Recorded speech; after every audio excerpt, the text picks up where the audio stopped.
ప్రజలతో మాటామంతి అనే కార్యక్రమాన్ని కాకినాడ వేదికగా ప్రారంభించారు పవన్ కళ్యాణ్. ఉప్పాడ తీర ప్రాంత మత్స్యకారుల ఆర్థిక ప్రగతికి బాటలు వేసే దిశగా బలమైన అడుగులు వేశాము.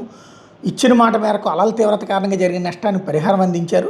10 కోట్లకు పైగా నిధులు వెచ్చించి సబ్సిడీతో యంత్ర పరికరాలు, ప్రత్యామ్నాయ ఆదాయ మార్గాల సృష్టికి చర్యలు చేపట్టారు.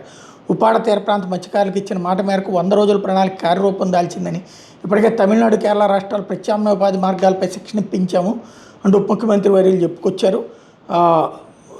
ఏదైతే మాటామంతి కార్యక్రమం మొదట అడుగుగా అమీనాబాద్ హార్బర్ డిజైన్ లోపంతో దెబ్బతిన్న సుమారు 29 బోట్లకు పరిహారాన్ని చెక్కుల రూపంలో మత్స్యకారులకు అందించారు.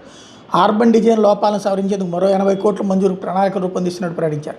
ఒకేసారి పరిహారం, సంక్షేమం అందరం కోత నివారణ చర్యలు ఉపక్రమించడం పట్ల మత్స్యకారులు హర్షాతిరేకాలు వ్యక్తం చేశారని చెప్తున్నారు.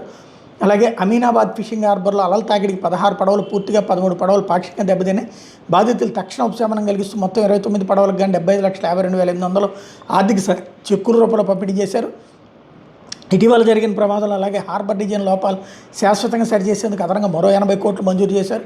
నిధులు హార్బర్ను పూర్తిగా పునర్నిర్మించి భవిష్యత్తులో ఎటువంటి ప్రమాదాలు జరగకుండా మత్స్యకారులకు రక్షణ కల్పిస్తామన్నారు. ప్రధానమంత్రి మత్స్య సంపద యోజన పథకం కింద కొత్తపల్లి మండలానికి చెందిన 100 మంది మత్స్యకారులని అధునాతన బోట్ల ఇంజన్లు పంపిణీ చేశారు. మత్స్యకారుల జీవనోపాధిని మెరుగుపరచడం ధ్యేయంగా 1.42 కోట్ల విలువైన 10 HC to 20 HP ఇంజన్లని 10 HP 20 HP ఇంజన్లను అందించారు. మత్స్యకారులకు ఎలాంటి అదనపు ఆర్థిక భారం పడకుండా ఇంజన్లు సమకూర్చామన్నటువంటి విషయాన్ని ప్రకటించారు.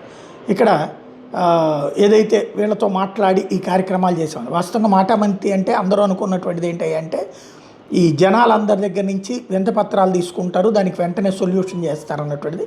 బట్ ఈ కార్యక్రమాల్ని పూర్తి చేశారు.